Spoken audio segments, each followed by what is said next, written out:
leaving behind their small child who is being taken care of by their family. This tragedy is one of countless examples of the devastating pain inflicted by Hamas.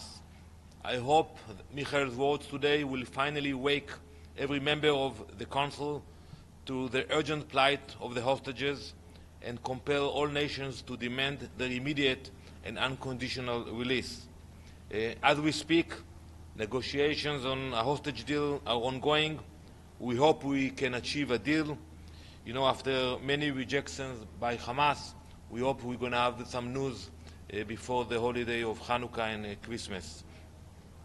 Today's session also brings us to the close of a year marked by profound pain, suffering, and sacrifice.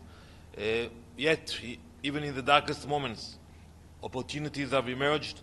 Look what happened in this year. Hamas is being dismantled, Hezbollah has been degraded, and now the Assad regime responsible for unspeakable atrocities has crumbled. As we reach the end of 2024, now it is time to take a decisive action against Iran, and I hope that the Security Council will relation.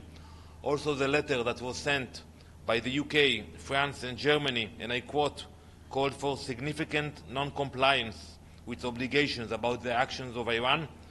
So basically, I will tell the Council that the time to act is now. It's today. Delay is not an option, and I hope to see some progress. Thank you. Ambassador Television. Two questions. First, the UN has been criticized IDF's operation inside Syria to create buffer zone, the violation of disengagement agreement. Any response from you? And secondly, we know that Prime Minister Netanyahu said that the IDF will stay there until another arrangement was made. In this case, has the Israeli government contacted with the caretaking government in Syria? What kind of arrangement do you want? Thank you.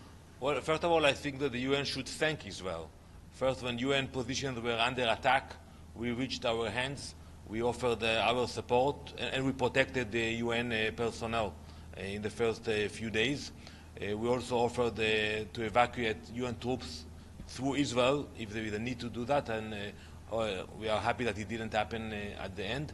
And I think also not only the UN, but the international community should thank Israel for what we did in Syria.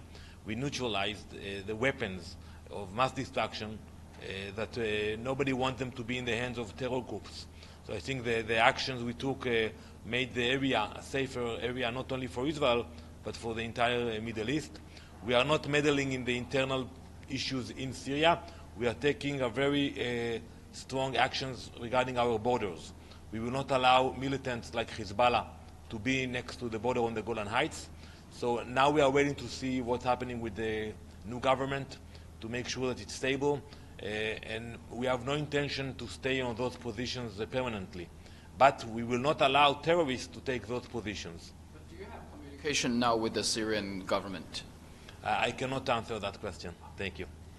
Yes, Pamela Falk, Ambassador from U.S. News and World Report. First of all, thank you. We look forward to hearing from a hostage family.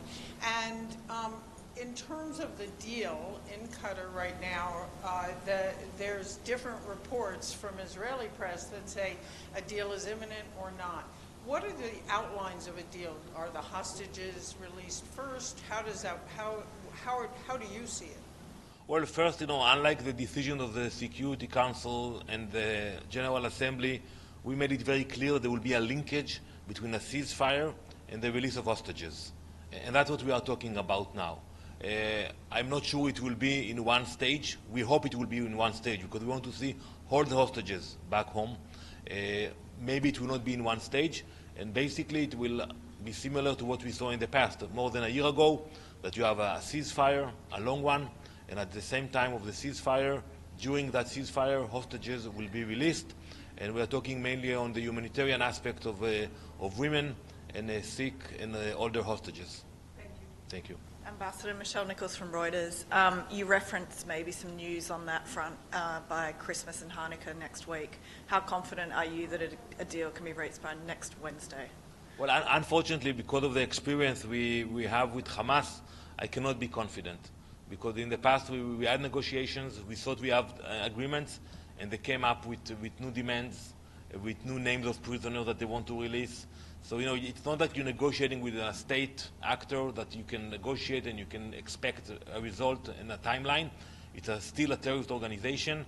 I want to thank those mediators who are doing a lot trying to make it happen, but there is no guarantees.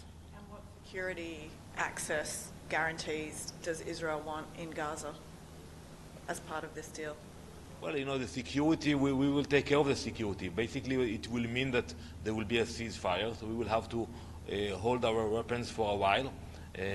But we are not counting on anyone. We are counting only on ourselves after October 7th. Thank you very much. Thank you.